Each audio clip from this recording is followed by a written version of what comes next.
And I'm really, really lucky to be on the Sunrise team in organizing the El Paso Green New Deal Summit. So we can go over the agenda for what today's introductory meeting is going to look like.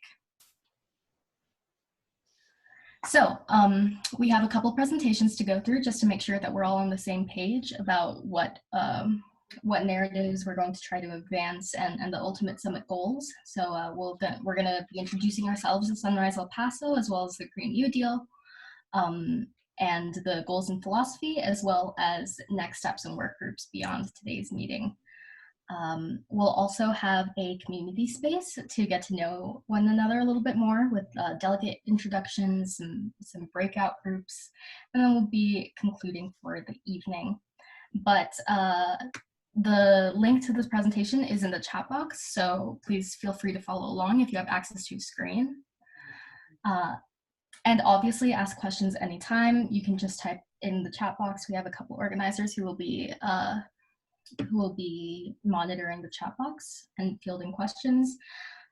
There's no bad questions. There's a lot of new concepts that come with the Green New Deal. So if you're unfamiliar with any term or phrase or concept, or just have some commentary, let us know. Let's see. What's next? Okay, so for a quick little fun icebreaker activity, and also to get to know how the chat box works, if you could go ahead and put your name and pronoun, and there is a sign-in link that we're going to go ahead and ask you guys to fill out just to make sure that everyone's accounted for, as well as the name of your organization or why you're here, and also if COVID-19 was a politician, which one would it be? So I'll give you guys a second to do that, and we'll call on some answers.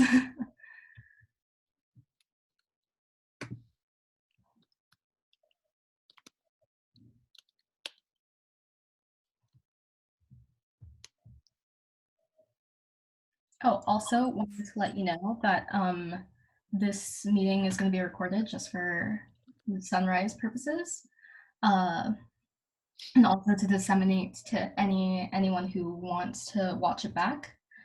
If you have any issue with being recorded, you can go ahead and DM us on the chat box, and we can go ahead and take that into account.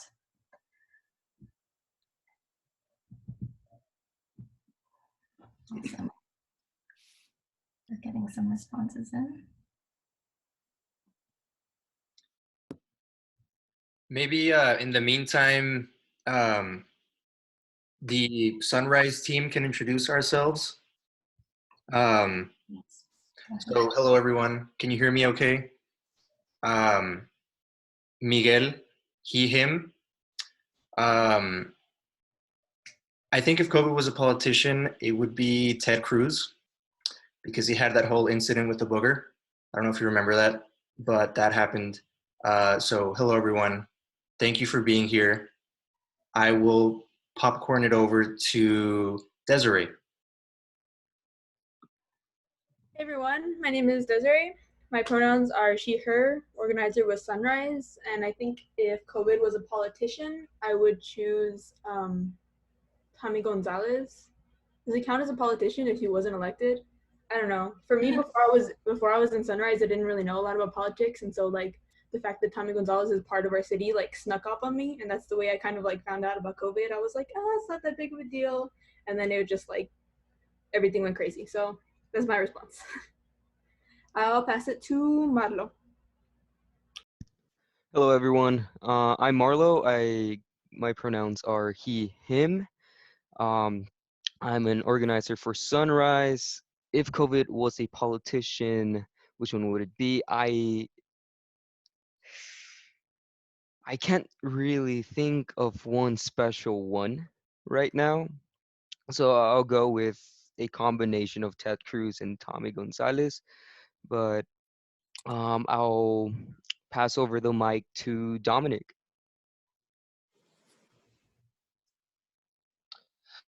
Hello, everybody. My name is Dominic. Thank you for coming to today's Green New Deal Summit. Exciting to see so many people here and us gathering electronically. My pronouns are he, him, and I'm with Sunrise as well as the Democratic Socialists of America here at the El Chico del Norte chapter. And if COVID-19 was a politician, I would think it's probably a combination of like Sarah Palin and Ted Cruz, some sort of like crazy child that they had. But yeah, that's who I would think. And then I guess I will popcorn it to Nat. Okay. Hey, everybody. I'm Nat. They, them pronouns, and I'm with Sunrise, and I am also an organizer with the Trans Youth Coalition of El Paso. And if COVID was a politician, Greg Abbott. And I will not be explaining. That's great. If I could call on a couple, we have some great answers in the chat. If I could call on a couple people to introduce themselves and talk a little bit about their answers and the organizations that they're here representing briefly. Let's see. Beatriz, are you on? Hello. Vince Perez, as a Democrat. Yes, I'm here. Hello, could you go ahead and tell us a little bit more about your answers and the organizations that you're here with? Well, I work at UTEP at the Office of International Programs, but as I volunteer and am part of the leadership at the Environmental Justice Education Project here in El Paso. Amazing. We're a group that we're a small group of colleagues, so there's 6 or 7 of us, and we try to we put on these forums on different topics, and we've had, because I think it's all interrelated with the environment, we bring issues of justice, of criminality, of laws, and homelessness, all kinds of things that actually have something to do with the environment and environmental justice, which is my field. And I think my politician is Vince Perez, because as I say, he claims to run as a Democrat, but he actually feeds on Republican money and ideas. So Thank you so much for being here, Beatriz. And thank you for the work that you're doing in the community. That's incredibly inspiring. And yes, I definitely agree. All these answers are great. I'll call on one more person. Let's see. Somebody put Bolsonaro in the chat. Mr. Robert Mosher, if you could go ahead and introduce yourself and tell us a little bit more about what you do and why you chose the president of Brazil. Hi, this is Bob. He just came to mind. He seems to be a even more destructive force, if that's possible, than other politicians I could think of, and out of control, and so destructive. It was the first name that came to mind. I guess he's much on my mind today because he's deliberately continuing policies of destruction as much for the rainforest of the Amazon as for the people and the indigenous peoples too. Anyway, it's good for me to be here. As director of the Colombian Mission Center, we always support local human rights and ecological justice groups wherever we are. The Mission Society of St. Columban is a Catholic organization that is present in about 14 different countries. Including here at the borderlands and just over the border in Mexico as well. So it's great to be here with you this evening. Thank you so much, Bob. We're so honored to have you and come together in this space with these amazing organizers. So just before we get officially started, I'll go through a couple community agreements just to make sure that we get through this as possible.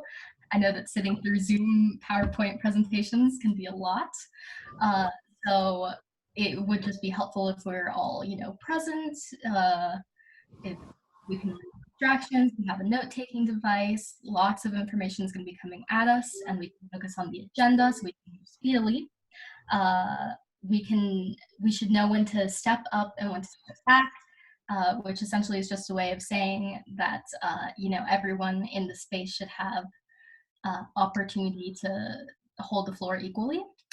Mute when you're not speaking, just to avoid feedback. Welcome new ideas, and of course, please make yourself comfortable. Some snacks and beverages are included. And if you have any other community agreements that you think we should keep in mind, feel free to put those in the chat.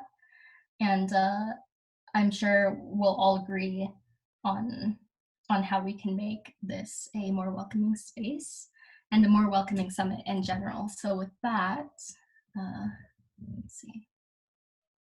We can go to the next slide. So let's see. Let's see if this works. We will trial. Yes, that is a great suggestion.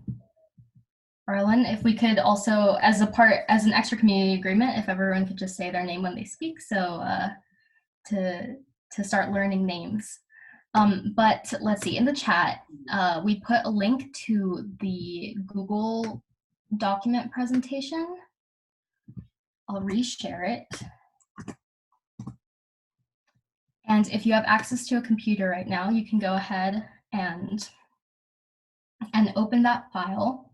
And there's a slide down there on which you can double click a post-it note to edit and just type out how you heard about Sunrise. I think that would be helpful for our organization to keep track of. Let's see if this works. We'll give a couple minutes for that to be done.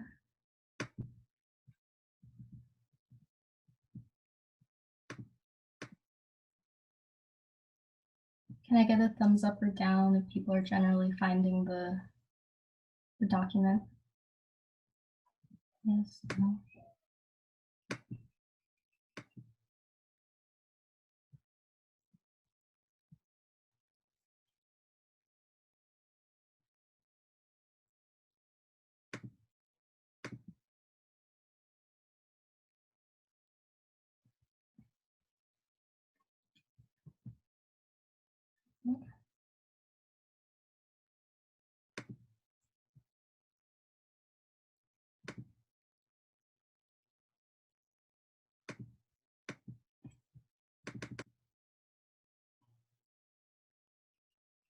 Good. I think the screen sharing dropped out for a second there. There we go. Awesome. Okay, so yeah, it's generally working. Cool. So we're hearing.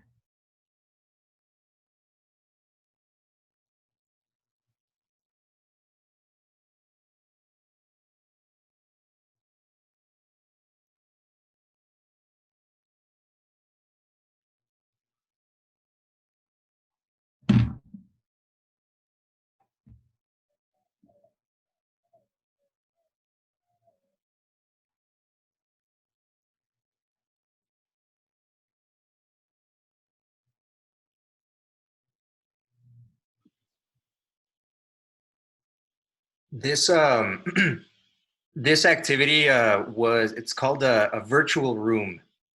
It was provided by this organization called Trainings for Change, and thank you for humoring us in this and participating.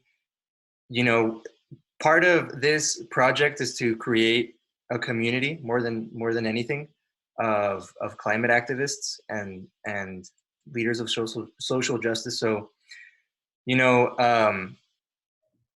it's great that we can have at least some semblance of human interaction while we're social distancing. So thank you, everyone. Definitely. We're finding little ways to make organizing a little bit more personal and interactive and relational. So thank you.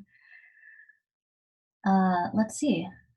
Yeah, I'll read some out. We attended a Sunrise event. That's amazing. the climate strike. It's been a while. Thank you for being with us for so long. Social media, shout out to our social media team. You guys are the best on graphics and stuff. AOC, I remember, I think I heard about Sunrise through her as well, through Miguel and Dom. Yes, kings of advertising. That's awesome. That's great. We're doing everything we can to expand our network here.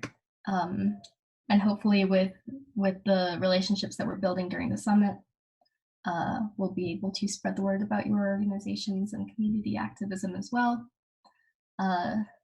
So we can truly band together here as El Paso organizers. And with that, I think if there are no objections, I can go ahead and hand it over to Desiree, who will be talking to us a little bit about Sunrise El Paso and our history, just to get everyone on the same page here. Hello, everyone. My name is Desiree. She, her. Miguel, can you make the PowerPoint like in the present? Yeah, thank you. So my part of the presentation is just going to be talking a little bit about Sunrise National and Sunrise El Paso, our history, and how we came to be. Can everyone hear me all right? Like a thumbs up? Okay, cool.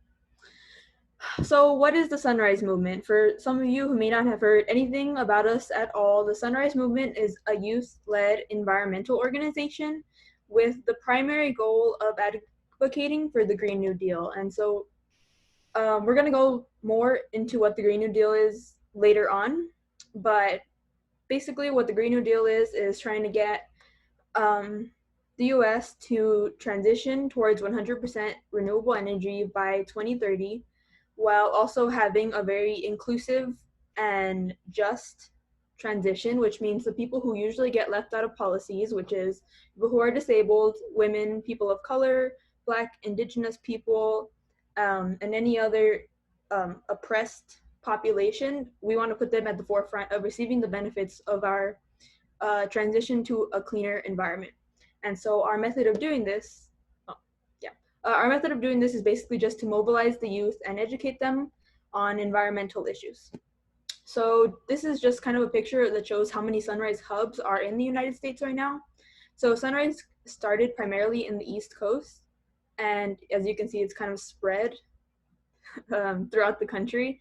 I don't know exactly how many hubs there are, but I would say there's upwards of 100 hubs throughout the country. That have kind of popped up since the beginning, since Sunrise started around 2017. So this is kind of an outline of the Sunrise National strategy for climate justice.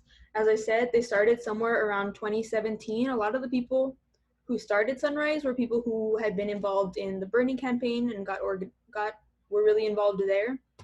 And they kind of, after Bernie wasn't the nominee after 2016, a lot of them decided to kind of branch off and make their own organization for environmentalism. So that's what they did. They launched the movement in 2017, and they aimed to get progressive candidates elected in the midterm elections of 2018. So that's when you saw a lot of candidates they endorsed, such as, the Squad, AOC, and Rashida Tlaib.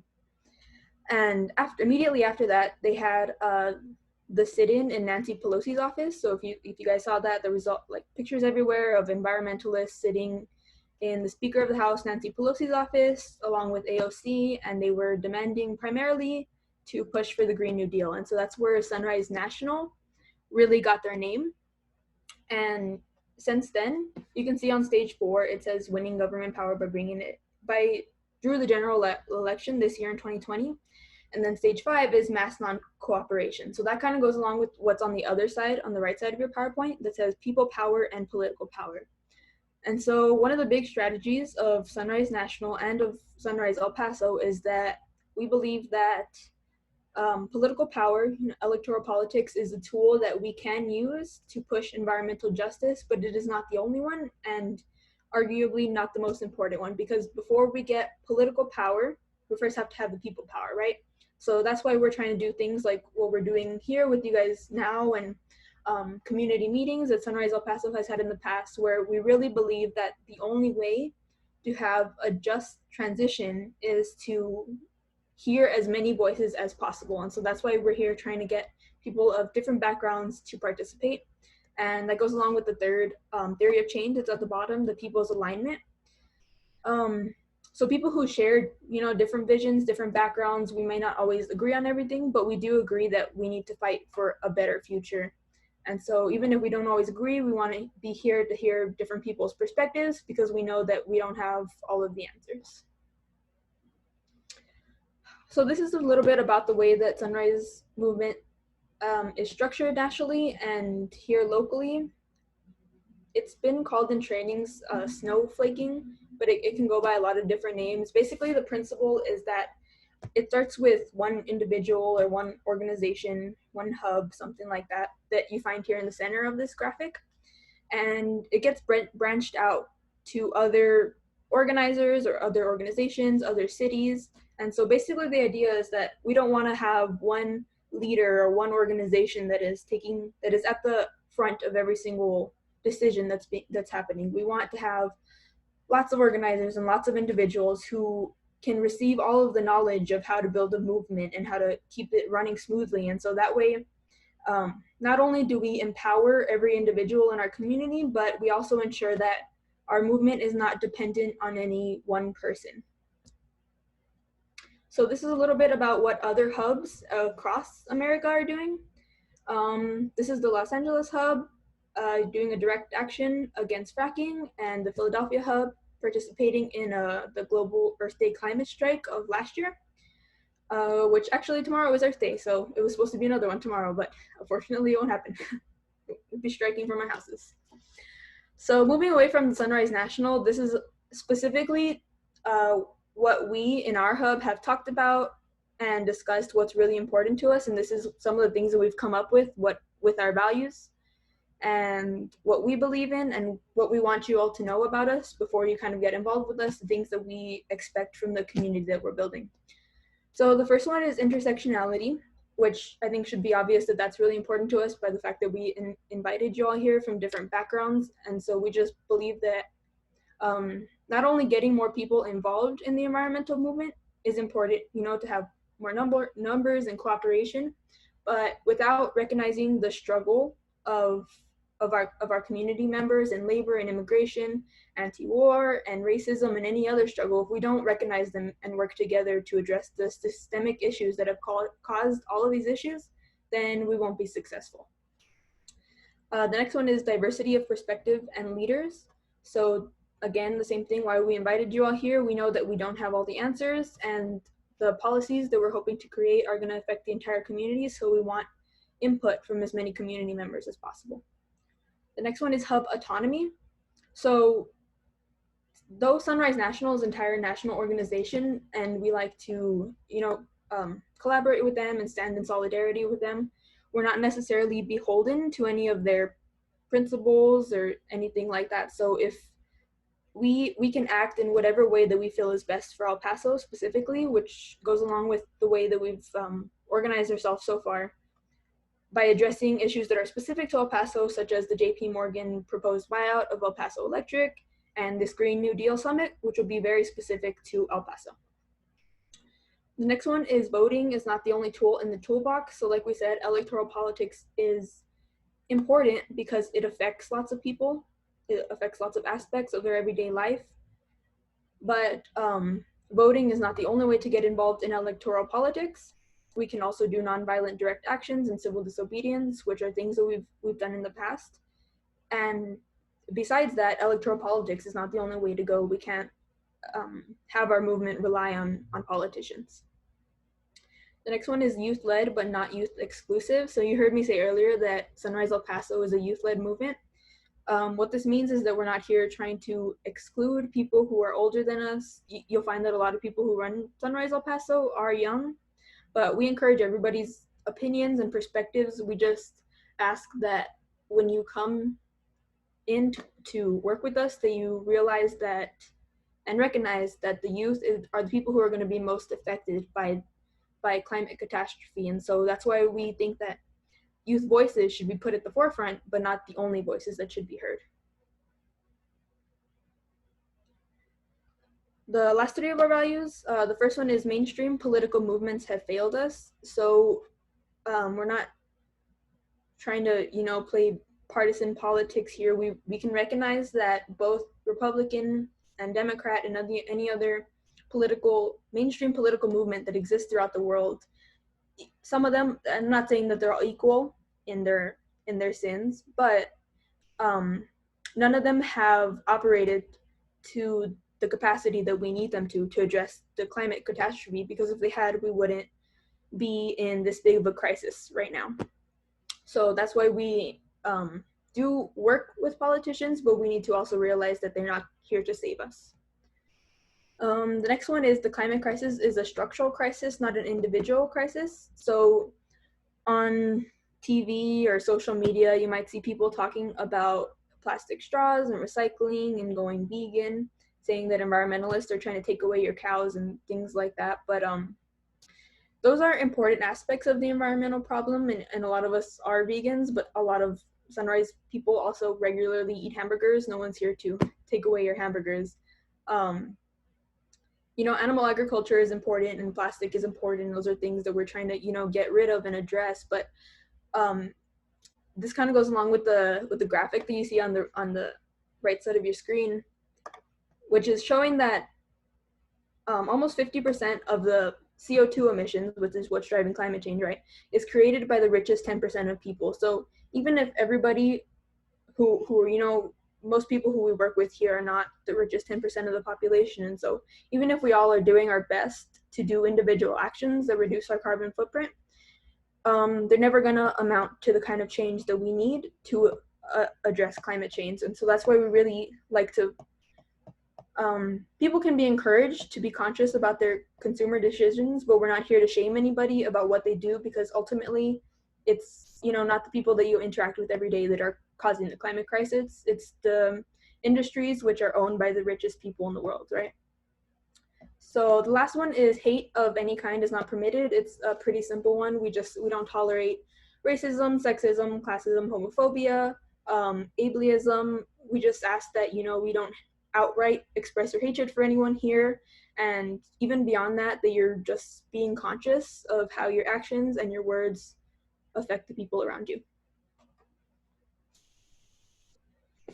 Yeah, so the next part, I'm just going to talk a little bit about what we've done so far, so that you just know where we're coming from and what role we've played in the community thus far. The first thing that Sunrise El Paso really did was the global climate strike last year. I'm sure most of you are probably familiar with it. It was a pretty big climate strike that happened all around the world, and Sunrise El Paso was the one who kind of made it happen here in El Paso. It was on September 20th of 2019. There were around 150 people there, and since then we kind of just that's where we got our launching point up from. Since then we've done a lot of solidarity work, which was, we recognized that when we came into the climate justice scene here in El Paso, we weren't the first ones to ever do it. There were a lot of people that came before us. There were Azarco organizers, there was Familias Unidas de Chamizal, which is who we were kind of showing solidarity with here. We were protesting. Marathon Oil Refinery was trying to get a permit to double their emissions of pollutants, which they had already been over their permit, which is why they were requesting to have a higher permit for more emissions that they could pollute. And it's in a predominantly poor and area with people of color. So this is really a showing of environmental racism here in our own city, with people who constantly get pollutants dumped into their own backyards and stuff. So here we were protesting the permit. This is a little bit about the podcast that we have. It is called Sunrise El Paso. You can find it on any of the mainstream podcast platforms like Spotify, Apple, and what is this? SoundCloud. We've done different interviews with organizers here, with organizers from different Sunrise hubs, with Tyson Slocum, who is an environmental professional, and we're constantly trying to put out new material for environmental issues that are specifically relevant to El Paso. another part of our what we call eco education project is we try to go to different schools. We've gone to a few middle schools, a few high schools, and some faith groups, and just kind of talk to people about who we are and what we do. Very similar to the presentation I'm giving you now. We just are trying to spread the word.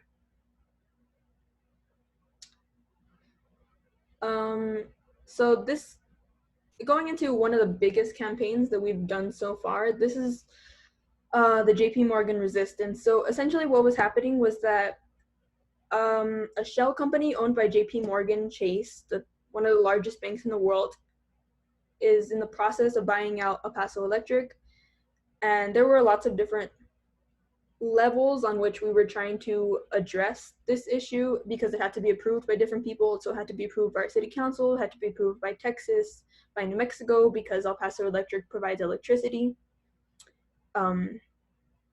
to New Mexico. And so there were just a lot of different levels on which we were trying to fight it. And this is really big, been our biggest campaign, because right after the climate strike is when this was all kind of happening and getting approval from different people. And so we were kind of just thrown into it as a new organization, and I think we really did our best to address it. So here's one of the things that we tried to do to address the El Paso Electric issue was we held community education meetings, which you can see here. This is a picture of us holding one at Café Mayapan.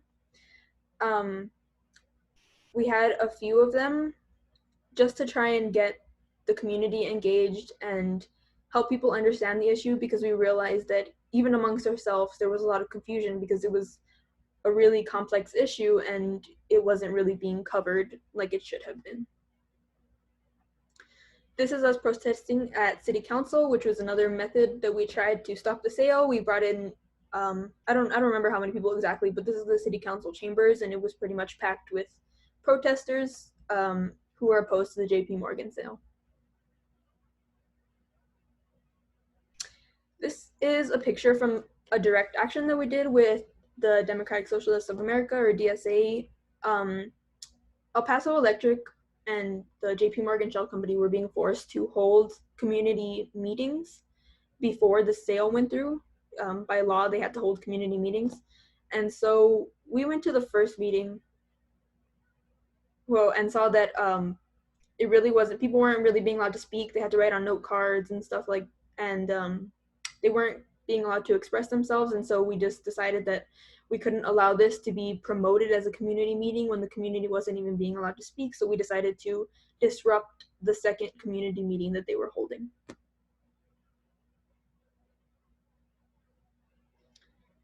And so our biggest project, obviously right now, is the one you're involved with, is the Green New Deal Summit. That's where we're really focused on right now. That's our biggest challenge.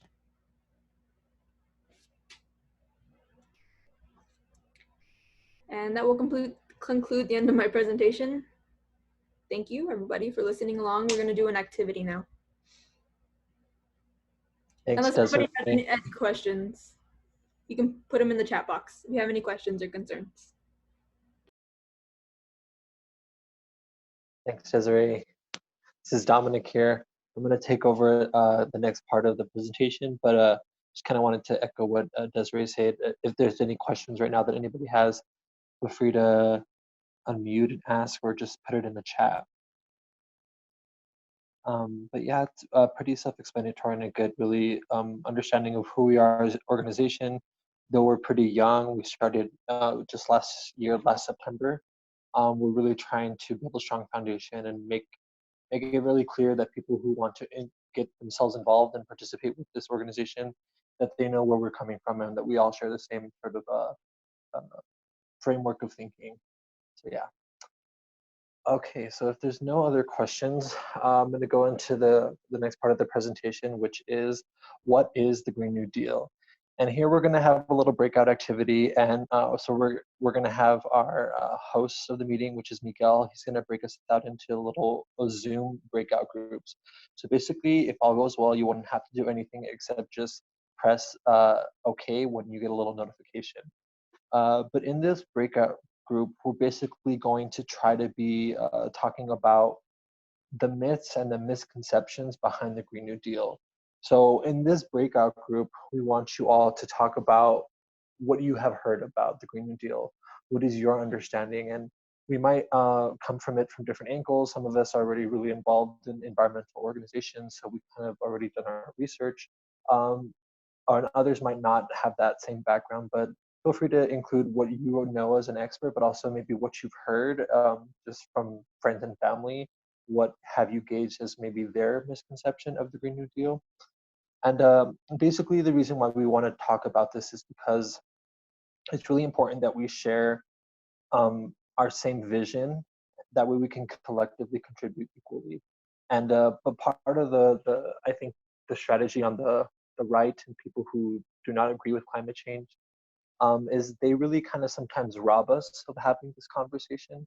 They tend to distract us with other side conversations or just lie about what we're trying to talk about, and that sometimes distract us. But so we wanted to see, what have you heard? What have been the misconceptions that you've heard thrown around about the Green New Deal? And feel free to talk about everything, you know, no matter how crazy or silly you think it is, because you know there's a lot out there. But yeah, does anybody have any questions before we break out into those groups?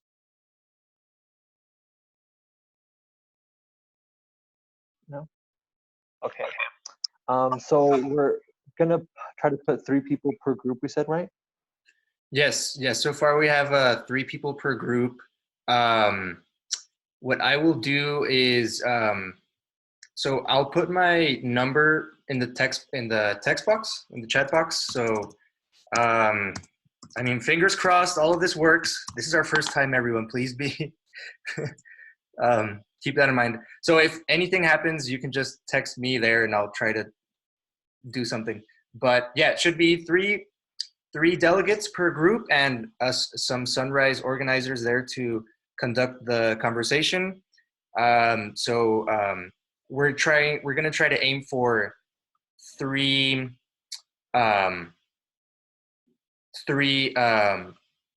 so we're going to try to aim for 10-minute conversations within these breakout groups. So I'll try that. And right now, you should have like a little invitation. And also, yeah, if you can take notes, we're going to have everybody sort of comment on what the group talked about. So yeah, other than that, good luck. Hopefully this works.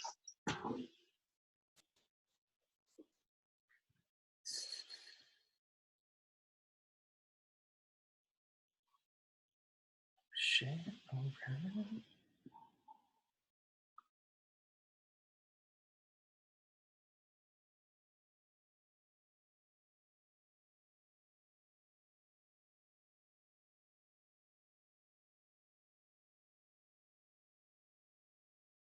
Best.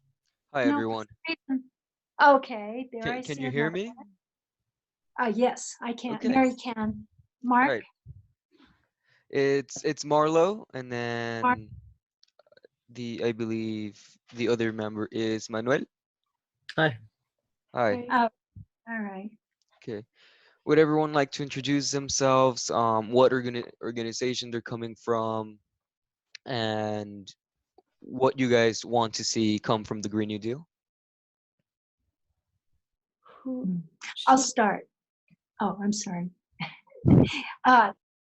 I'm Mary Gordeau. I'm a member of the Border Peace Presence. I've been fighting against wars, starting with George Bush's wars in Iraq and Afghanistan. And what I would like to see is, I'd like to see, of course, the environment saved. Also, He's joined in as well.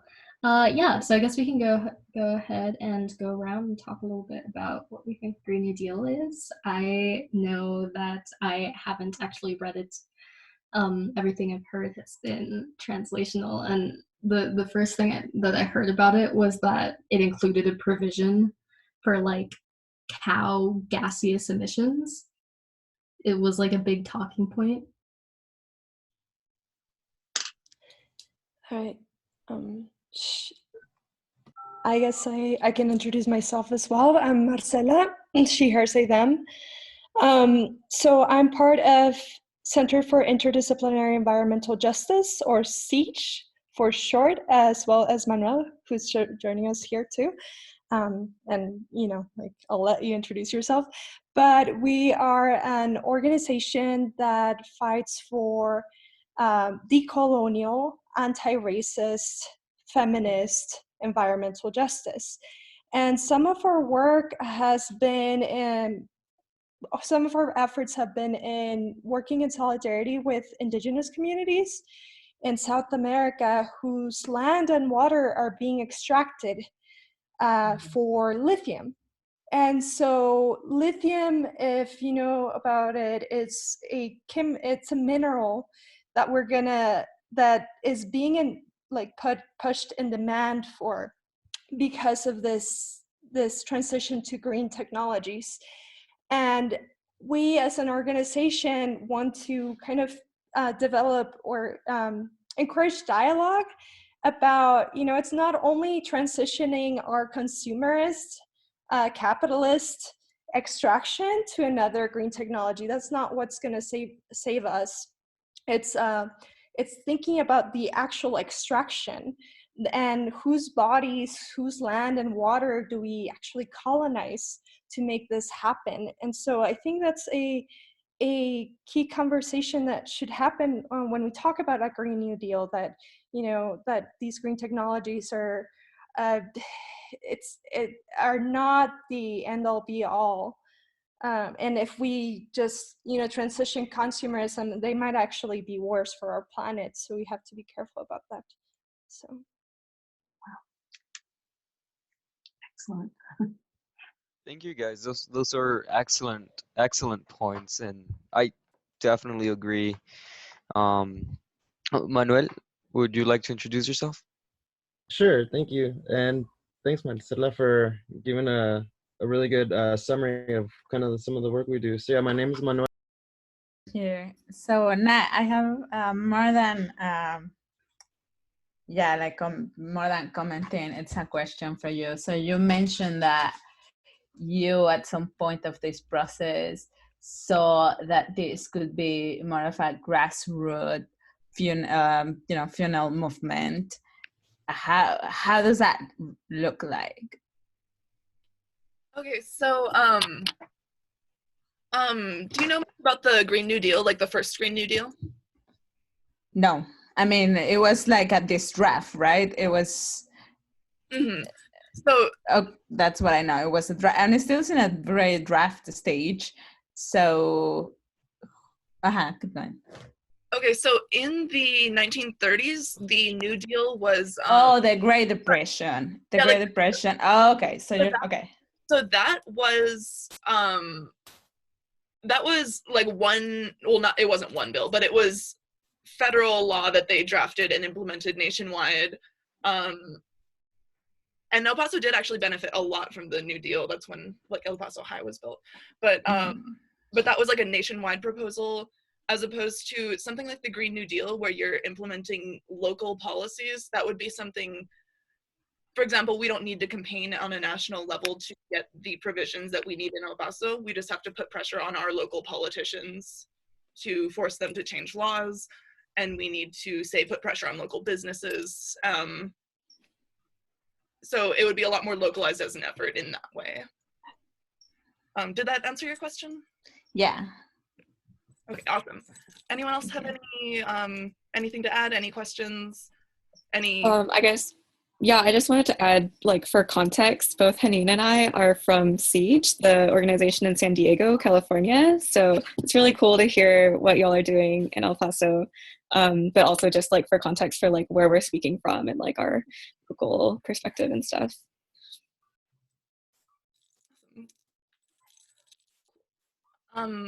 Miguel, how much more time did we have left? So we have about 4 minutes left. I'm just like hopping around the rooms. Sorry if I just like barge in there. But yeah, we have like 4 minutes left. I will hop around the rooms again to see if we finished more or less. We can try to end early, but just to remind you all, we're gonna regroup. And so if we can choose like one representative from this work group this breakout room to just go over the takeaways. We're going to spend like some time to regroup and kind of communicate there. So I will fly off to another breakout room. Bye. Articles, I guess, to understand a little bit more, in the sense that it goes much deeper than that, and really kind of focus on how do we get there in 10 years too. It's always kind of been on my the back of my mind, you know. So yeah, it's pretty simple stuff. Simple understanding at this point.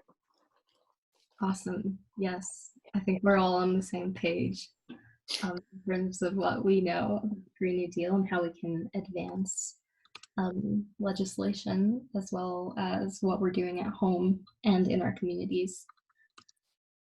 But yeah, so the goal of the summit is envisioning what a Green New Deal would look like for El Paso. So, you know, based on the organizations that you work with, like what are some priorities that we can think of,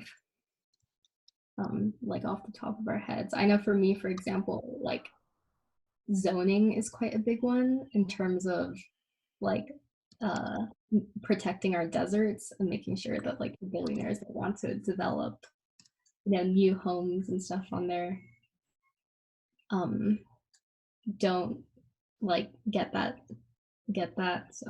access. What about you guys? We can just hop in. Before you all go into that, Miguel here hopping around the rooms to where everyone's at. Just a reminder, we're going to regroup in a bit. And so if you all could choose one representative from this breakout group to kind of give a summary of the takeaways once we all regroup. But yes, I will fly off to another work group then. Thank you. Thanks for that reminder. I'm sorry. What they called it. So that's what my first interpretation of the Green New Deal, and I'll pass the mic to Mary. Yeah, well, obviously, I'm a lot older than you all, and I have to tell you, the first time I heard about the Green New Deal was about 10 years ago when the Green Party introduced it. And Howie Hawkins made it a big part of his ticket. I don't think he never got the nomination, but he was really, the Green New Deal was important. And AOC's Green New Deal is very, very similar. There is less emphasis on war in the military. It's less anti-military, and I'm not saying I cut by well, the coronavirus basically.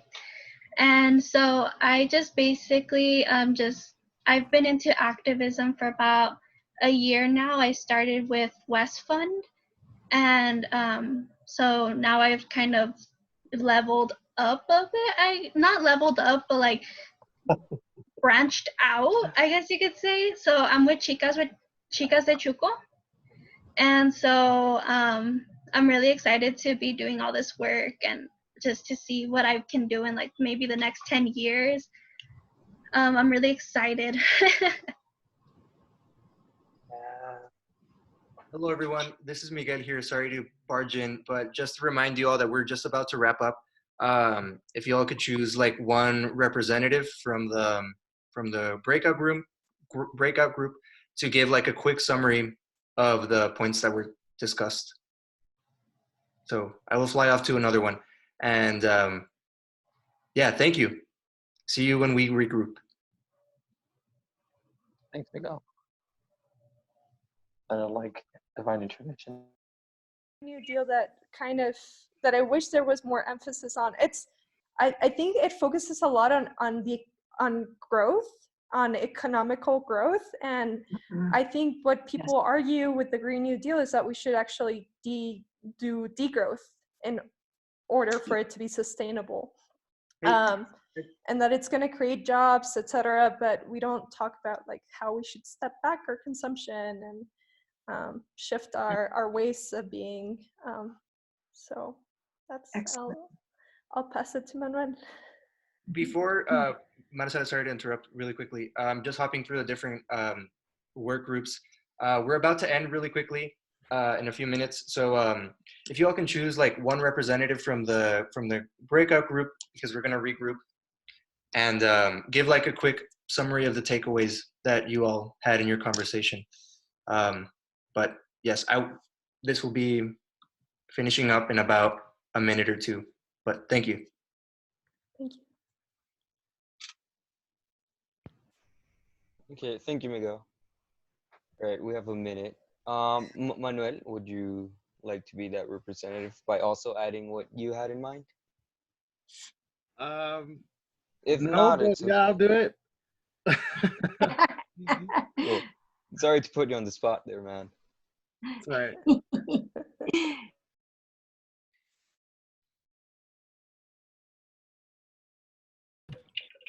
Welcome back, everyone.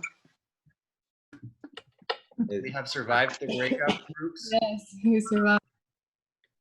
Miraculously, everyone was put into a breakout room without any problems. So, I mean, Yay. happy about that. Yeah, and if the pandemic were not happening right now, this would be really cool because it would have been like in person, and we would have like had name tags and T-shirts and everything, and little snacks, but cocktails. Little cocktails, yes, but. Alrighty, so we have everybody back on then.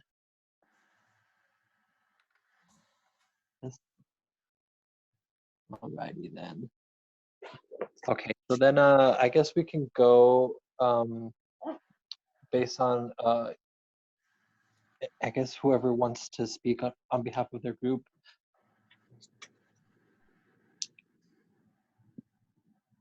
I'll go, Jose. So we just talked about our understanding of what the new Green Deal is, and the Green New Deal, excuse me, and trying to think about how it would fit here in El Paso. And I think one of the consensus, like the issues that we all were looking at, was traffic. How that could be looked at, I guess, at the summit itself, and we also discussed gardening, and if there could be a push for getting more folks to have growing their own gardens even at home. I'm sorry if anybody else could, from my group, remind me what else we spoke about. Solar power as well. The what? Solar power. The solar power. There we go. Yes. So I think that's kind of the gist of what we discussed in our group. If I forgot anything, please feel free to jump in. Awesome. No, that's great. Anybody else from another group?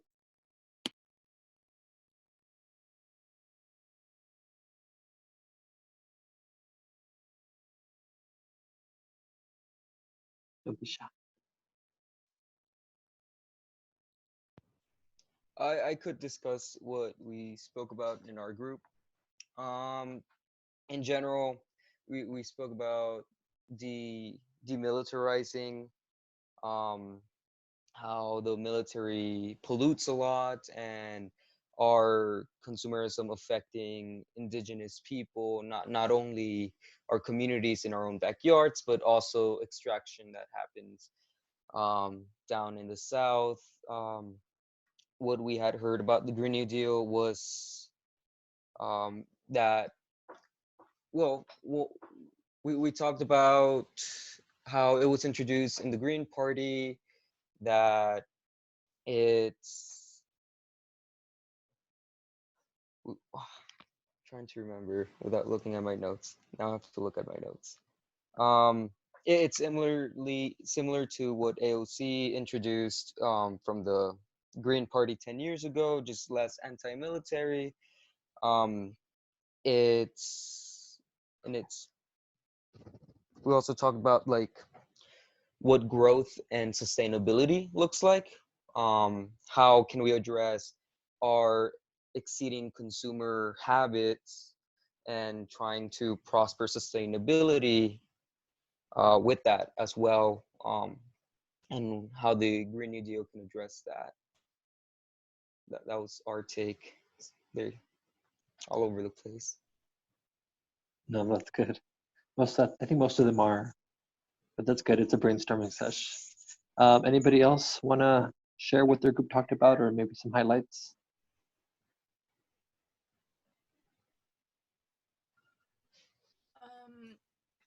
If nobody else from my group wants to speak, I could share what we talked about.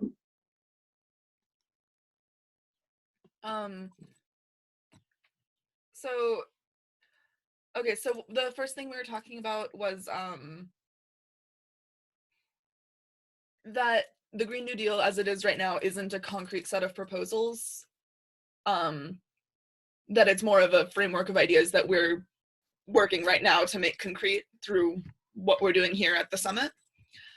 And that it's just a few of its goals, like that it's a transition from a fossil fuel based economy to a renewable, just economy. And let's see, was that Jackie, I think, that brought up that what she's been hearing a lot is that it's like too progressive from other people. That it's, too ambitious, too progressive, and how that's really not the case because we need it to be as progressive as it is for our survival. And then we also discussed, I had Jessica and Janine in my group, so we were discussing some of the differences between organizing in El Paso and San Diego.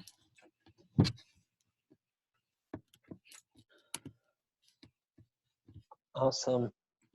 I'll share a little bit from my group too. We kind of just talked about how kind of our local edition of the larger global movement, how a lot of people have been kind of fighting this fight for a long time. A lot of their organizing strategies and principles were kind of working off of and building that momentum. So it was just sort of contexting the importance of a Green New Deal, and specifically one that addresses the needs of El Pasoans. And then Rita and our group talked about buildings, and he does a lot of eco design and the sort of approach of thinking that he takes into sort of making small sort of decisions that have a huge impact. And kind of what we talked on earlier about making this sort of concrete, talking about bringing noise and our energy into action and sort of like really tangible things that we can measure and sort of really get back, and kind of how we can get there. And then also, talking about the youth perspective a little bit and other awesome organizations here in El Paso that we do solidarity work, but we should continue doing work for. So, yeah. Anybody else want to contribute from their group before we move on? No? Okay. So we're going to move on now to the next part of the presentation. Right. Yes. So, yeah, this is Miguel. I'm trying to screen share right now. Can you all see the presentation? Cool. Yeah. So yeah, thank you all so much for providing your perspectives on this. I was taking notes on what you all mentioned, and I think it's great. And like someone mentioned, it's all over the place. That's kind of the point, right? Because there are a lot of things that are messed up about our society and our structures. So we have to fix a lot.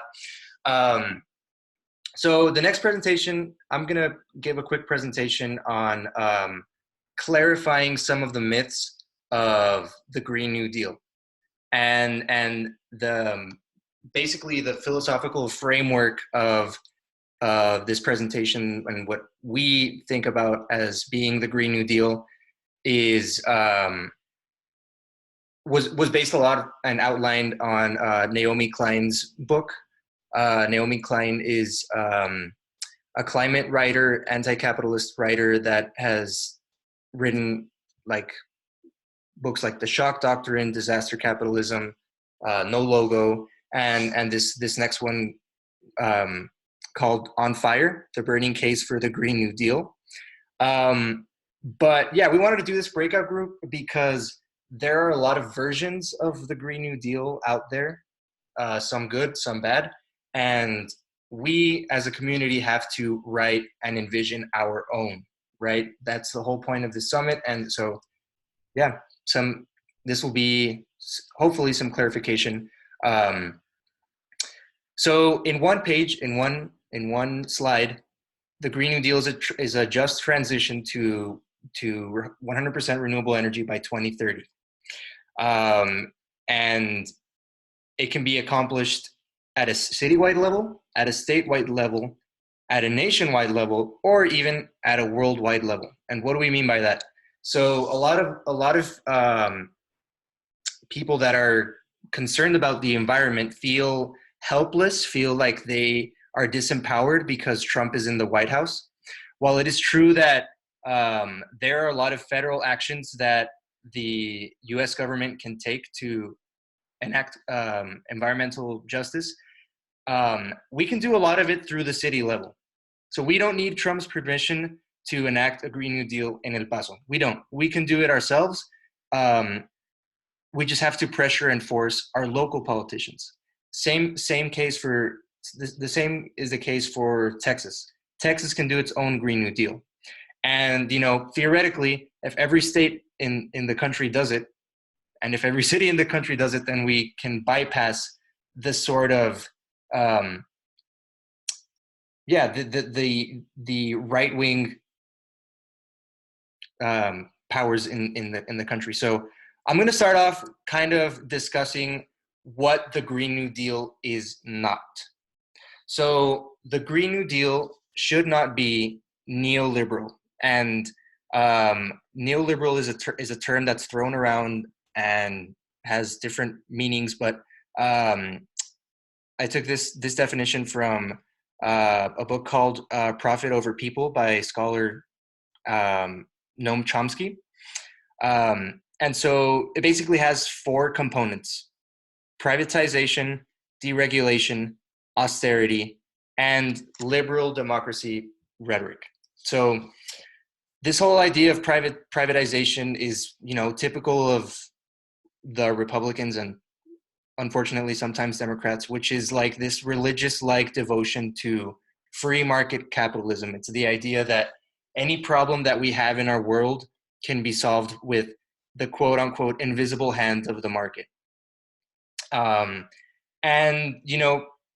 the coronavirus is a very important example of how privatization of, for example, the healthcare industry or the privatization of hospitals can have very dangerous effects. So that's one aspect. Another one is deregulation. This idea that for an economy to prosper, quote unquote prosper, it cannot be regulated by the government. The notion of austerity is the idea that whenever some change needs to happen in our society, whenever there needs to be a bailout, whenever we need to do some investment in our communities, that the people that have to pay for it are the working class people. That's this notion of austerity, that we cannot dare to rich the billionaire class, that if we want to do some sort of investment, it has to be through the working class. And this idea of neoliberal, a lot of this neoliberal packaging is sometimes done through the rhetoric of democracy, that we need capitalism because that ensures democracy. And so this is what the Green New Deal should not be. The Green New Deal should not be driven by these sorts of incorrect assumptions. Some examples of neoliberalism are Obama and Trudeau. So yeah, a lot of people think of Obama as like being a great progressive and and champion of the climate justice movement. And while, yes, it would have been worse to have a Republican in office, there are a lot of things that Obama did that were neoliberal, that bought into this notion of free markets, austerity, deregulation. He opened up the Arctic to oil drilling. He was very quiet in the whole notion of, and the whole movement of Standing Rock. He deregulated Wall Street in 2009. Trudeau from Canada, you can see the same thing there. Supports pipelines on Indigenous lands. President Macron from France is another example. What happened in France is very, very indicative of what happens when the Green New Deal becomes neoliberal. So let's take France as an example. A lot of you all remember 2018, the Yellow Vest movement erupted in France, right? And so what the impetus of the Yellow Vest movement was a carbon tax that disproportionately affected the French working class. And going back to neoliberalism, it's this idea that, yes, we want to do something great. We want to we want to save the earth. We want to end climate change. So how do we do it? Through a tax. And who gets taxed? Well, in this case, it was the French working class. And so this served as a tipping point for France's Yellow Vest movement. People have the misconception that the Yellow Vest movement was a movement that was anti-environment, climate justice, but in reality, a lot of the leaders in the movement were progressive environmentalists. What they rejected was that their green economy, the green economy proposed by Macron, left behind the working class and overburdened the working class. And so yeah, when we do our Green New Deal, in the US and specifically in El Paso, we have to make sure that the working class is not overburdened. Some other points about what the Green New Deal is not. Unlike the New Deal of FDR, it is not supposed to be centrally planned. It's not supposed to have some sort of top-down infrastructure in which it's managed by the federal government. What it should be, it should be locally driven, and definitely should be supported by the federal government, funded by the federal government, but not dictated by the federal government. And that's again what we're trying to do through this project, is allowing our community to envision our own Green New Deal. What the Green New Deal is not, these next 2 points relate to some points that were discussed in the breakout rooms. So the Green New Deal should not be a techno solution. Geoengineering is this idea that involves using risky technology to stop climate change at a surface level. So I don't know if you all have seen Snowpiercer. It's like a sci-fi movie, dystopian movie. But the whole premise of that is, so there's climate change, and the world's leaders try to fix climate change somehow, and they try to do a techno solution of geoengineering, and their big solution was to put aerosols into the air, into the atmosphere, to allow for the Earth to be less warm. The side effect was oh wait, we didn't realize that this actually had a very negative effect, and the world froze over, So obviously it's like a fiction story, but it's an explanation of the problems and the problematic aspect of geoengineering and creating a techno solution. Another real world example is the Deepwater Horizon oil spill in 2010 in the Gulf of Mexico. So this was a hubris on the part of these oil companies that said, we can dominate nature to the point where we can control it and create the deepest oil rig ever, and nothing bad will happen. You know, it's just hubris to think that we can solve this issue through a technical solution. Yes, technology has to be very important, but it goes into the next point, which is the Green New Deal is not a tweak to the system. It is a reimagining. It is a reimagining, restructuring of the system. For example, one of the points that was discussed in the breakout room was that we can't translate all of our current consumerist structures in our society and then just like translate that over to green energy, because that'll lead to excessive, harmful, destructive extraction of lithium and other minerals. And it doesn't get to the core of what's wrong with our society, right? So now we're going to talk a little bit about what it is, what it's supposed to be. So it is based on science, right? And climate scientists are telling us that we need a radical shift in every aspect of our society by 2030. This is one of the chapters of the Naomi Klein book, and I think the title perfectly encapsulates what we are living through, what our generation and what everyone on this earth has to deal with, which is that awkward moment when science says that political revolution is our only hope. You know, like that's what climate scientists are telling us. And so that should inform our envisioning and the way we construct our Green New Deal. It also takes into account carbon inequality. Desiree mentioned, described this issue, this notion. It's the idea that the climate crisis is a crisis of power dynamics and class struggle. So not everyone is, so as the graph pointed out, I have the graph here, richest 10% of the world emit 50% of CO2 emissions. So we have to look at the societal structures that allow for this to happen. It also should include notions of like climate reparations.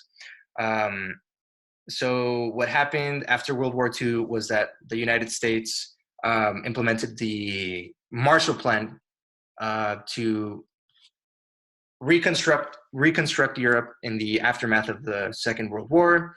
And how did they do this?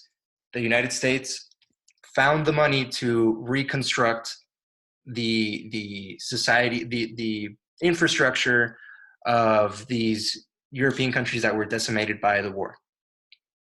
And so, yeah, we have to consider these structures of inequality when we're doing it. Really important, the Green New Deal is intersectional. So I'm going to read really quickly this quote from the book that describes what this whole idea is. So Naomi Klein writes, "When it comes to climate action, it's abundantly clear that we will not build the power necessary to win unless we embed justice, particularly racial, but also gender and economic justice, at the center of our low carbon policies. Intersectionality, the term coined by Black feminist legal scholar Kimberly Crenshaw, is the only path forward. We cannot play, quote, my crisis is more urgent than your crisis. War trumps climate. Climate trumps class. Class trumps gender. Gender trumps race. That trumping game, my friends, is how we end up with Trump." I thought that was pretty smart. Either we fight for a future in which everyone belongs, starting with those most battered by injustice and exclusion today, or we will keep losing, and there's no time for that. Moreover, when we make these connections among issues, climate, capitalism, colonialism, white supremacy, and misogyny, there's a kind of relief, because it actually is all connected, all part of the same story. And yeah, the phrase that came out of the workout groups was, it's all over the place. And that is how it's supposed to be, because That's the notion of intersectionality, that the environmental movement is not equipped to deal with the climate crisis on its own. And creating coalitions is powerful and also politically practical. So for all those, I mean, that's one of the criticisms of the Green New Deal is, like the breakout group said, that it's too progressive, that it's too ambitious. And that's operating under a false assumption, the assumption that creating coalitions and creating broad, bold policy ideas is not politically practical. So let's look at some polling data that demonstrates that the Green New Deal is actually popular. So no surprise among Democrats, at least 92% of all Democrats support the Green New Deal at least somewhat. 88% of independents support the Green New Deal at least somewhat. And this next fact is incredibly mind-boggling for me when I first heard it, but 64% of Republicans support the Green New Deal at least somewhat. And that is where we win. That's where we will win, when we have a policy proposal that's bold enough to benefit everyone. And so it has to come from a powerful alliance from, I included in the slide some of the organizations that were involved in the Green New Deal at a state level in Virginia. So like I mentioned, Green New Deals can happen city, state, or countrywide. This is what happened in Virginia. They're writing their own Green New Deal proposal. And as you can see, there's a very diverse, there's a diverse group of coalitions that are fighting together for our future. And so I'm not going to read all of this out. It's a very extensive list of all the characteristics that can be included in the Green New Deal. I recommend everyone, if you are interested, you can take a screenshot or take a picture of this. Otherwise, you will have access to this presentation, so don't worry about it. But the Green New Deal is a lot of possibilities. It can be everything. So what this list was created when I went through the Naomi Klein book, and I just literally every single policy idea, I just put in this list. And this list is meant to open people's eyes about the fact that we can really envision something much more bold and much more ambitious than how we usually think politically. When we usually think politically, it's in these little tiny boxes that are placed for us. The little boxes are, you can either support A or B. You can either be a Republican or a Democrat, or, you can't think outside of the box. But that's what this summit is supposed to do. And that's what the Green New Deal allows us to do. So with that being said, I will open up the floor for questions before Nat takes over in the next part of our discussion. So were there any questions about the presentation that I can answer really quickly?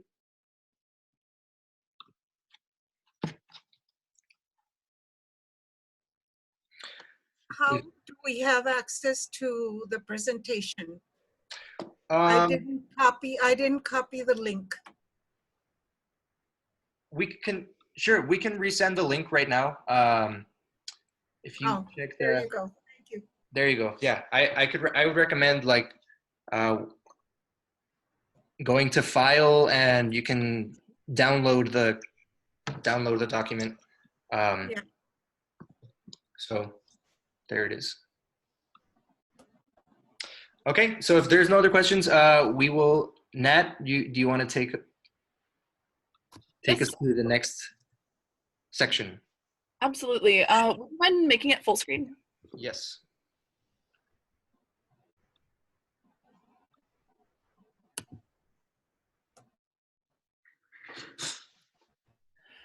Okie dokie. So the El Paso Green New Deal Summit, what we're doing right now. I'm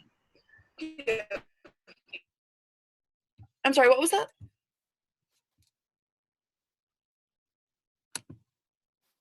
Did somebody have a question? You were cutting up. Okie dokie. Okay, so El Paso's Green New Deal Summit.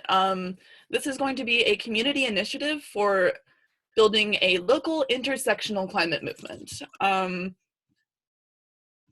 Okay, so here's just basically a really short, accessible list of our goals for this summit.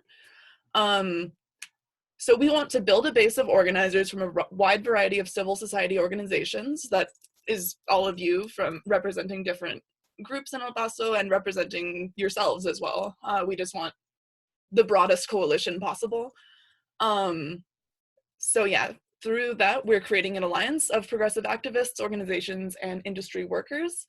Our final goal through the summit is to draft and publish the Alianza Manifesto.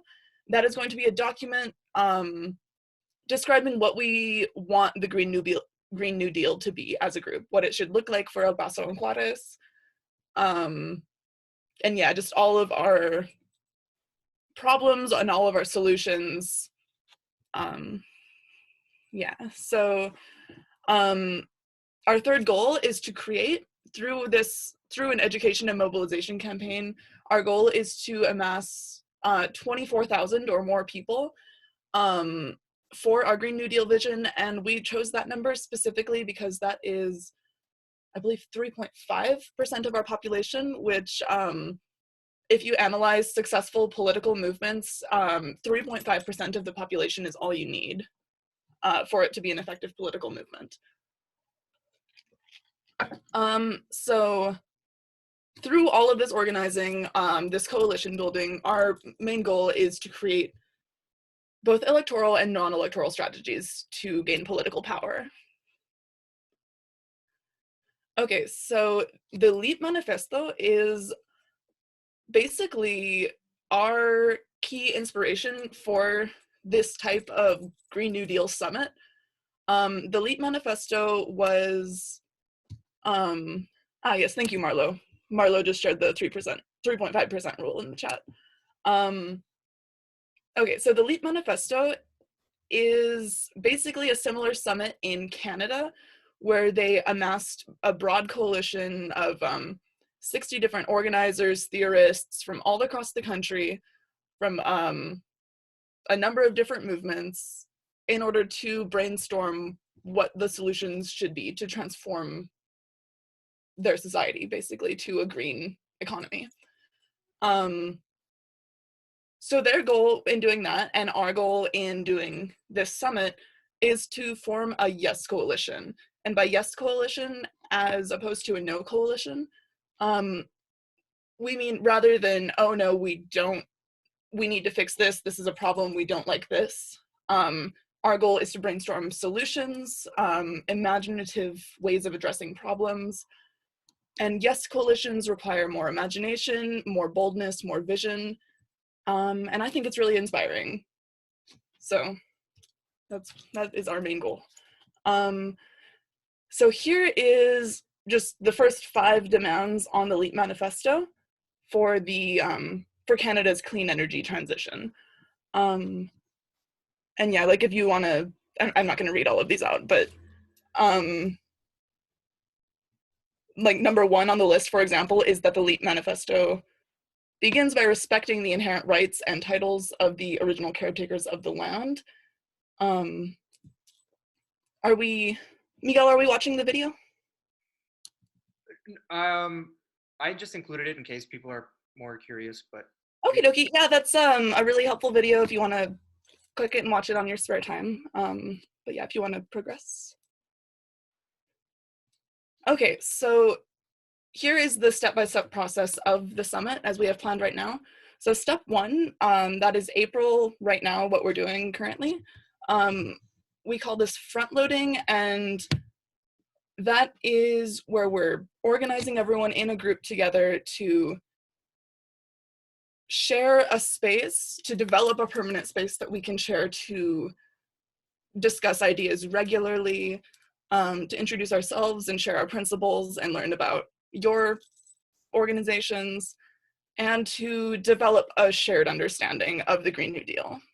And Marlo is going to talk about this more in a moment, but the platform we're going to be using to discuss outside of these video calls is called Slack. Okie dokie. So next month, step 2 is going to start. So this step, we're going to be creating a material analysis, and these are our work groups. So they're listed on the right side of the presentation. I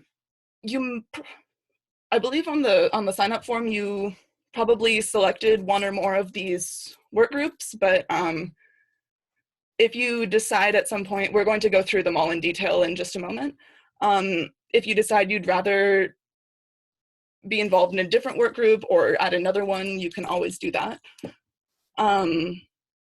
So in May, our summit's going to focus in on these work groups, and each call will address the needs of specific work groups individually.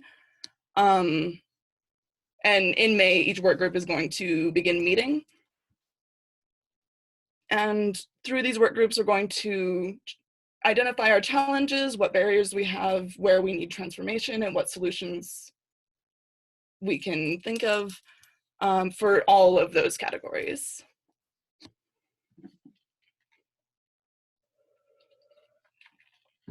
Okay, and then starting in June and July, we're going to be in step 3 of the process, and that is going to be brainstorming our solutions. So sorry, I think I misspoke earlier. On May, we're mostly going to be focusing on identifying our problems, and then starting in summer, we're going to move more towards identifying specific solutions. So for the duration of those 2 months, we're going to focus on creative envisioning to form, envisioning to form solutions that reach outside the box, the way Miguel was talking about. So we can, for one, study what other cities have done, or we can brainstorm new solutions that are specific to our community. And yeah, we don't really know what that's going to look like just yet, because we need to talk to all of you first. So, okay, step 4. That's when we bring it all together and we launch the Alianza Manifesto. Our goal for that is going to be August, and that is when we will weave together all of the problems we've identified, all the solutions we've identified, make it into one document that is our manifesto for El Paso's sustainable future. So that's going to just combine everything from all the work groups and have a broad, and address broadly all of those issues that we've talked about in detail.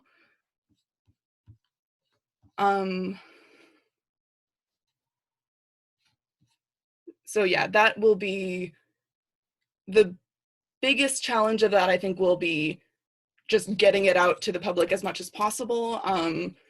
So here's obviously a bunch of ideas for how we can get that out to the public, but yeah, that will be in August.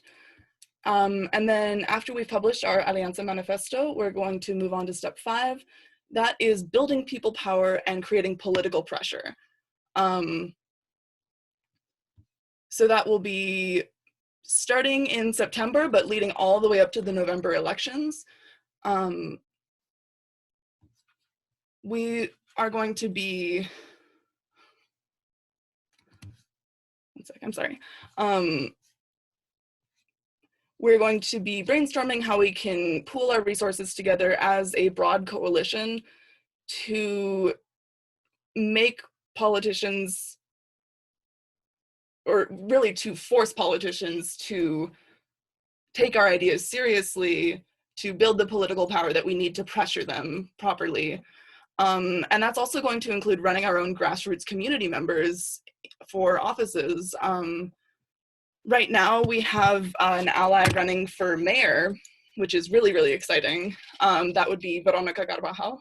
Her election is going to be in November, but we want to continue doing that as a group, running our own members. Yeah, woo! That's something that's really important to us, is getting these oligarchs out of power locally in our local government. And yeah, just focusing on what we can do to build political power through non-electoral work in general as a movement. And with that, I will pass this presentation on to Marlo. Thank you so much for that, Nat. So here, this part of the presentation, we are going to talk about how we are going to envision these solutions and what it takes to do this. Just as the group and the issues are intersectional, the work groups will be as well, to address the all over the place problems that we are facing. So there are many summit work groups, and for the first three, it's the clean energy, environmental racism, and labor justice. With clean energy is looking for, it's going to be the work group that researches and tries to find solutions to make El Paso transition in an ethical way, in 2030, 100% renewable. This can be brought up with the ideas of municipalized solar panels. Just there's many possibilities with all these work groups, and this is why we reached out to you guys. So then there's also environmental racism. It talks about the recycling facilities that are placed in low-income areas by the border, and it's about trying to reduce the emissions and having programs that help replenish the land and help people not get as impacted by the fossil fuel infrastructure. And then we have labor justice. This is that just transition to renewable jobs that we've been looking for. Green economy is it's the new economy that we need for sustainability. And this will be the work group that looks for, what does that look like in El Paso? What does a just transition into greener jobs look like in El Paso? What potential do we have?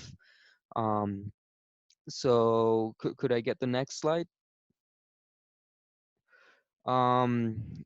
Then we also have the low carbon care industry, which really looks at the jobs that do a lot of service for our community and our low carbon nursing, daycare, education, art, healthcare.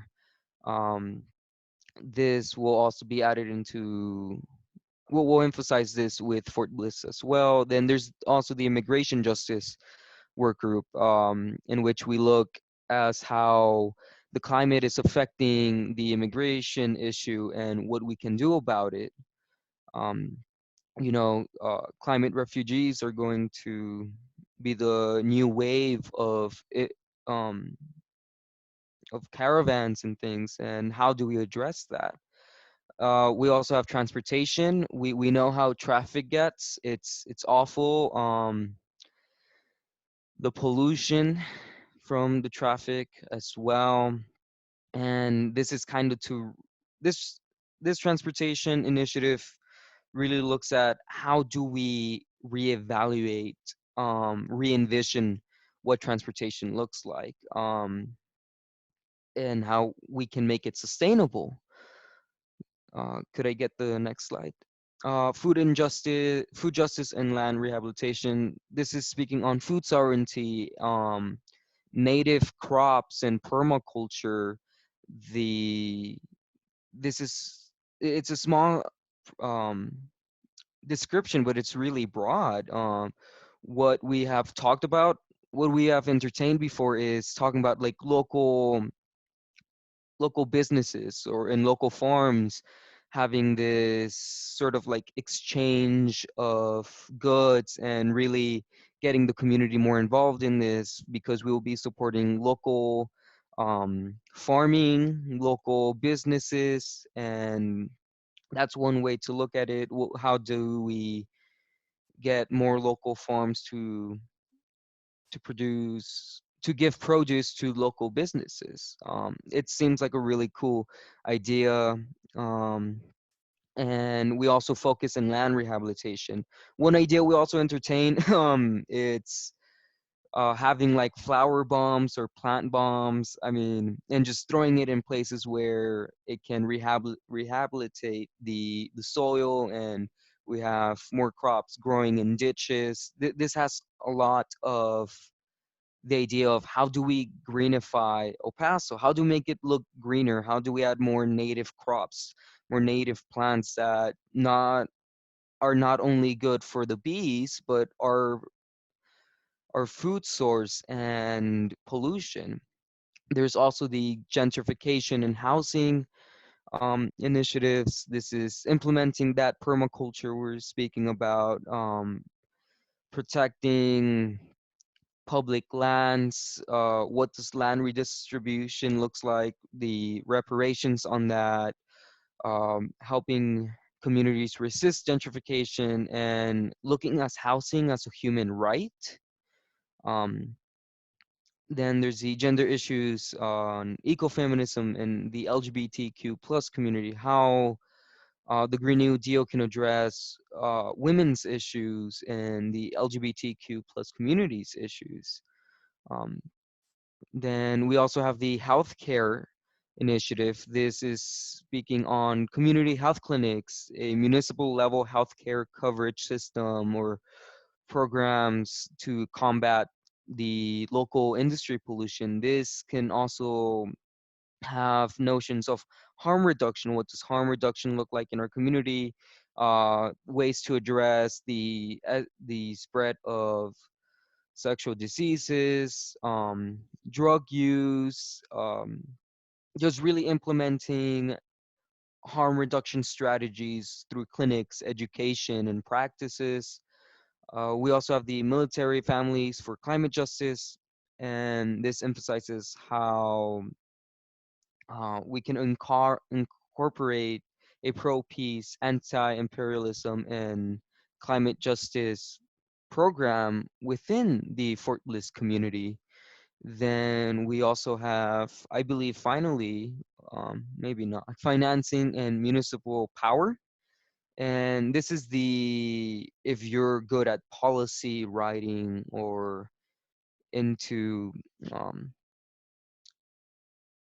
what would you say, more governmental language, answering important questions of the municipal government's power and facilitating the El Paso's Green New Deal will be a focus of this work group. How El Paso's oligarchy can be taxed to fund our transition.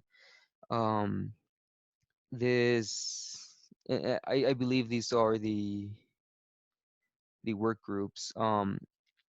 Do we have any questions? Do you believe any work group has been left out? Something we could add, an initiative, or something that was not addressed? If so, you can unmute yourself, speak, raise a hand, or put it in the chat box.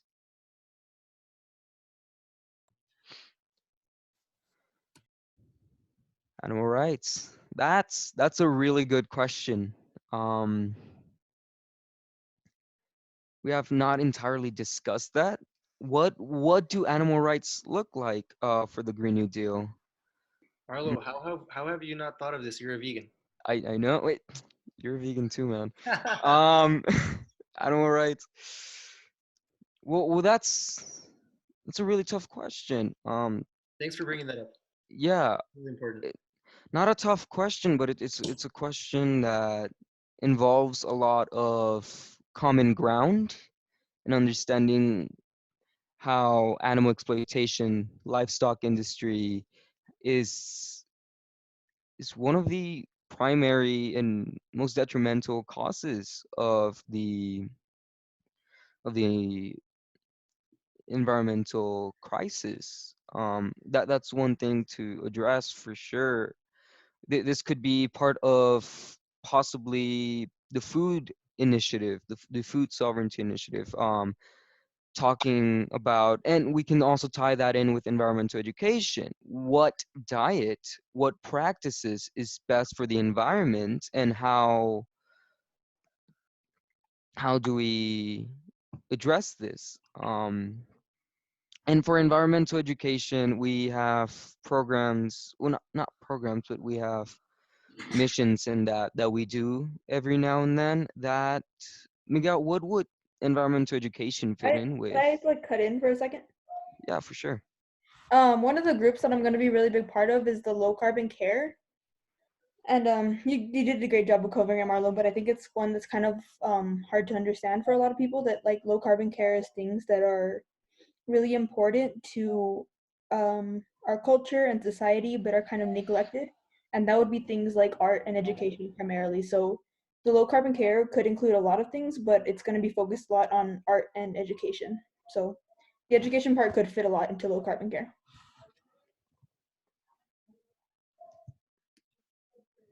Can I say something about that? Please. Yes, please.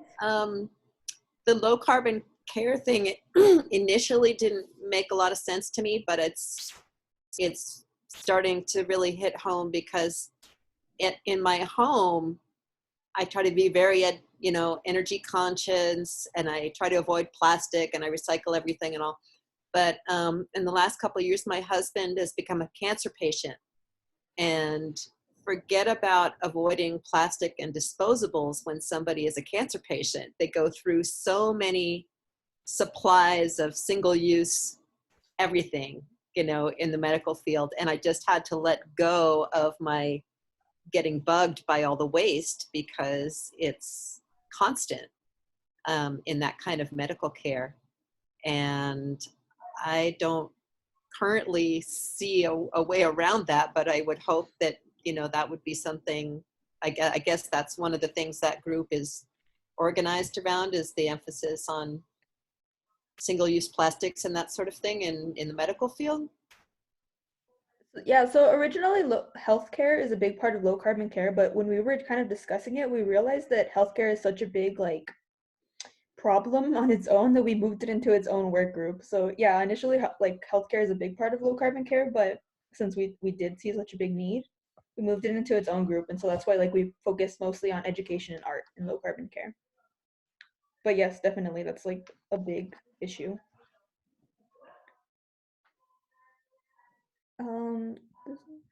These are really great insights, by the way.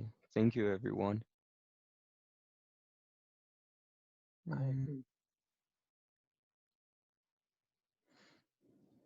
Okay.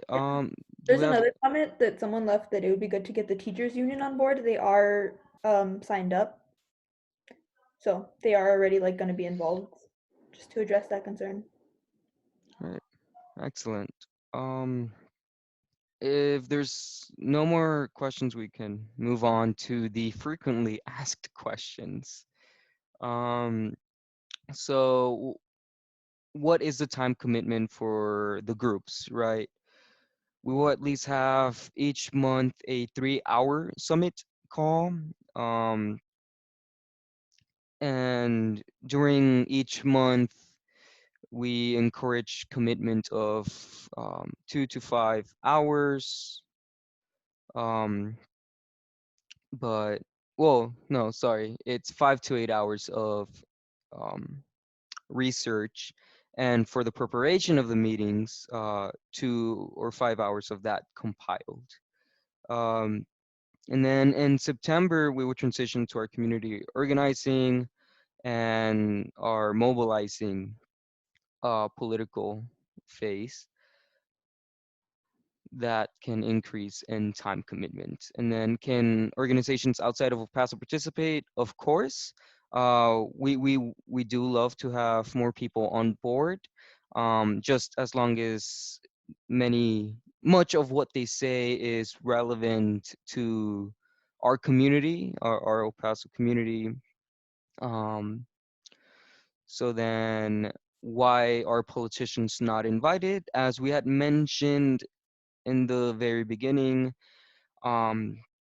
much of our political structure is ineffective, unfortunately, when it comes to addressing these issues as they need to be addressed. This is why community coalitions work. This is what we are about. We chose to email you all. We chose to contact you all for this reason, because we believe that together we can form huge coalition and progress where we need to progress. So politicians working within the system for the most part are part of the problems. And we also want to pressure politicians with the people power and community organizing. Is there any other questions?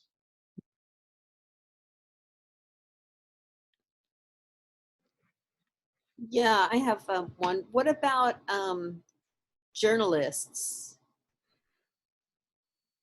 Are they invited, or is there a press strategy for the summit?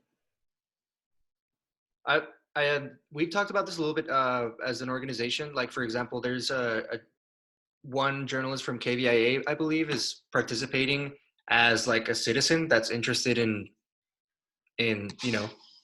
avoiding the climate catastrophe. So our policy right now is any journalist is invited, because we would, a huge portion of this is to get the message across to the broader El Paso community, right? So they're definitely welcome.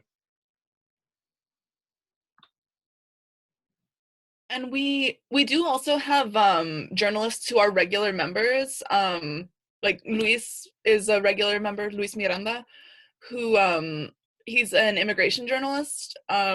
He works independently, but he works at Sunrise as a representative of himself only, basically, is how we navigate that so far.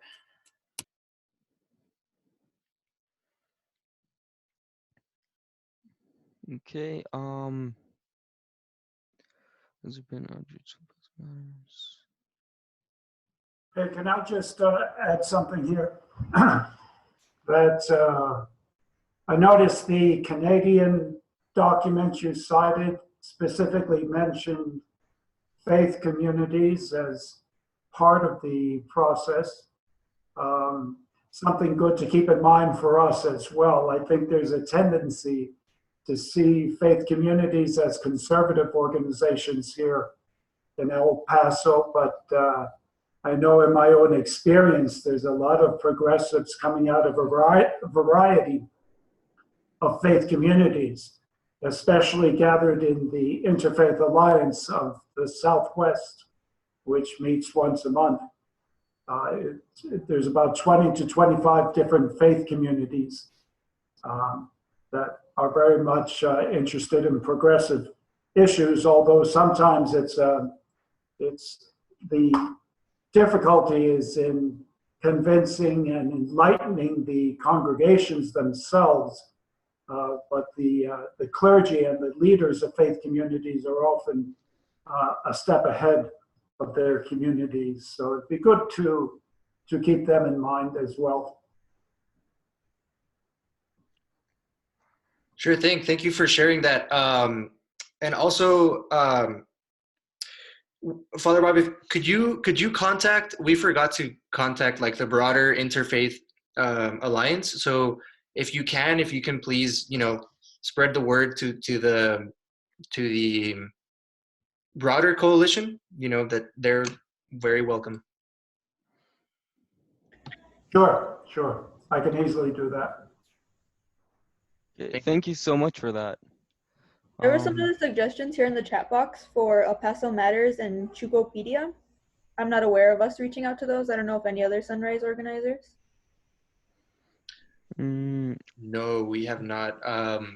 So I can't see the chat box right now, but does anyone have like any connection with them, that like a contact?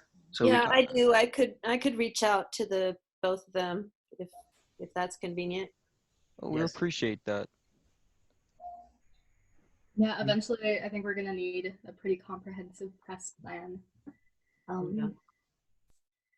It's just a matter of time of organizing ourselves first and making sure we're all on the same page, I think, to present ourselves to Pasoans and the media and politicians who are going to be having to heed our demands.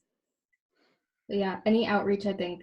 And I think that's a pretty good transition, Marlo, to like how we're going to communicate in terms of next steps. To like all do outreach together and see how we contribute.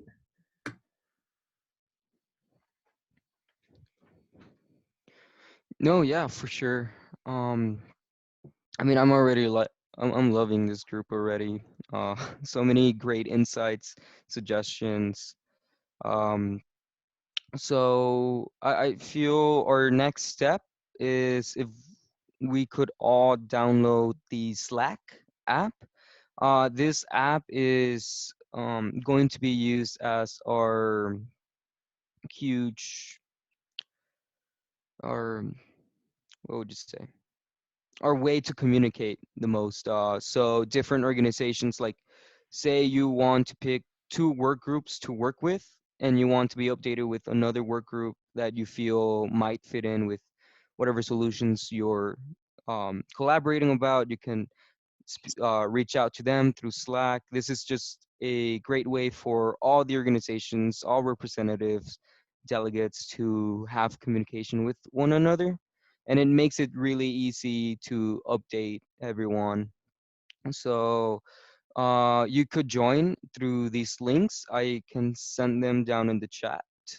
Give me 1 second. But in the meantime, if you could please download the app.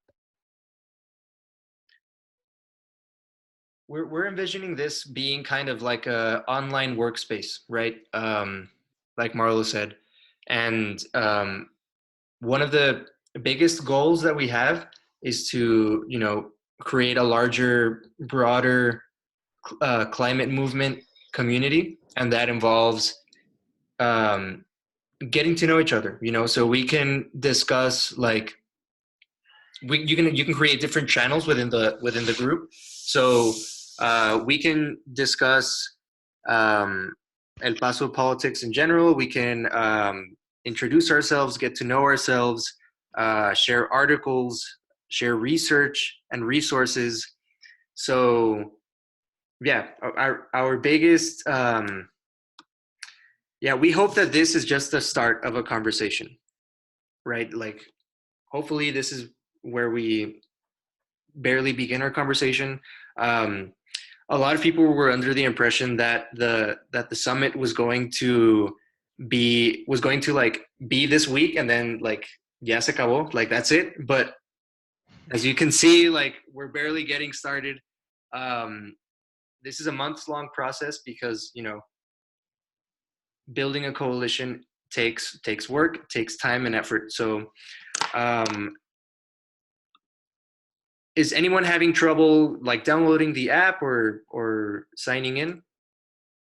Hopefully we can do this online right now while we're here, so we can answer any questions or troubleshoot. So yes, we ask that you, if you're able to, if you can download the app on your mobile device or on your desktop, and all you need is to click that link and you'll be set to join the group.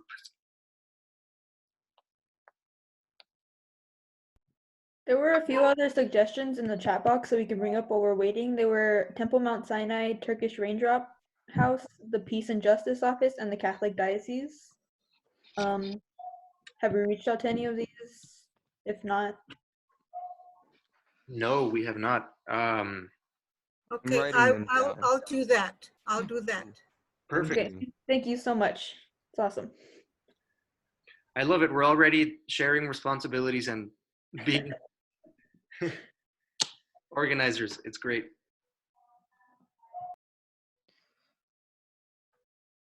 I mean, this is also going to be really fun. Think about it. We're really gonna be doing this for our community, for El Paso, for the one thing that we've been wanting to see for so long. We can make it possible now with this coalition building. So bring your friends along, invite people that you know are really about this and would like to contribute. So yeah, I love these suggestions. Thank you so much. Awesome. So far, only Marcela has signed up. Thank you for joining, Marcela. Yes. Oh, Jose is now on. Jose Montoya, thank you. And yes, we're here to answer any questions. But yeah, that pretty much concludes almost concludes our meeting. But yes, we ask that you please download that. Please sign on. And we'll give you all a few more minutes to do that.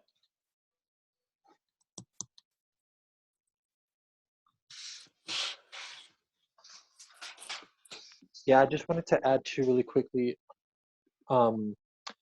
Yeah, like so kind of like Marlo outlined, we have so many sort of subcategories and topics that we're trying to get all these organizations and experts in those fields plugged into. So if you know anybody, a friend, colleague, somebody, even if they want to offer their expertise or insight or know of an organization that does, we want to include that. And we basically, like Miguel said, we want to create that manifesto so that we really ask ourselves, what does this look like here in El Paso, and make it be a communally envisioned thing. So yeah, again, thank you guys for coming today too.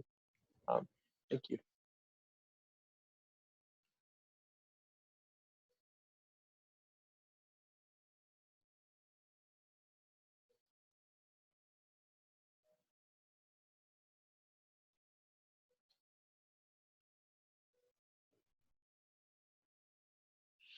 Father Bob has also joined. Thank you. Beatriz, thank you as well. We're going to give you all a few more minutes to awkwardly wait here while you join just a little longer, because that's the hardest part of one of the hardest parts of community organizing is just like not following through with our next steps, you know. So once we get this ready, once we get this set, that's half the battle, you know.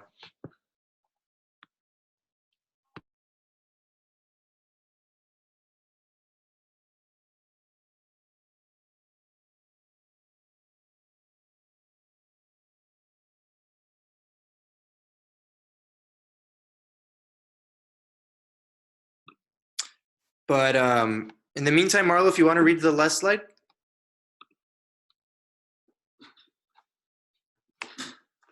Yeah, sure thing. Okay. Oh, this is it. Okay, cool.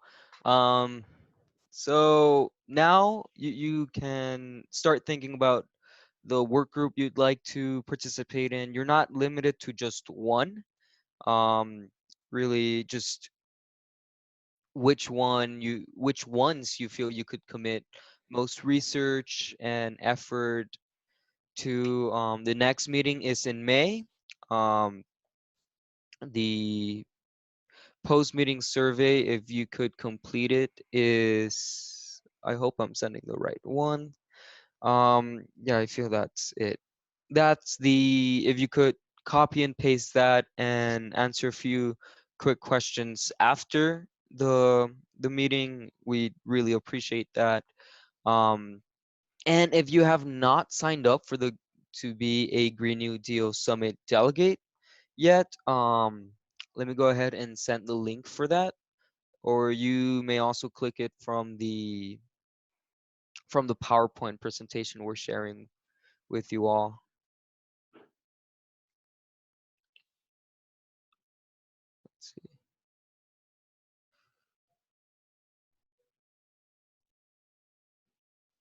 So here is the survey link.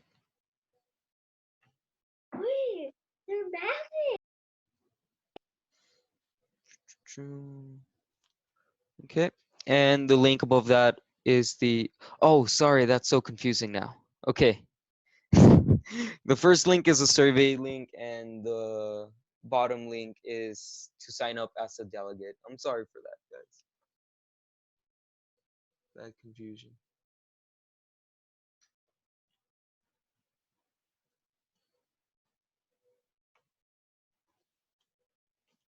So I feel this concludes the presentation. Thank you so much for being the beta trial. I feel it went great.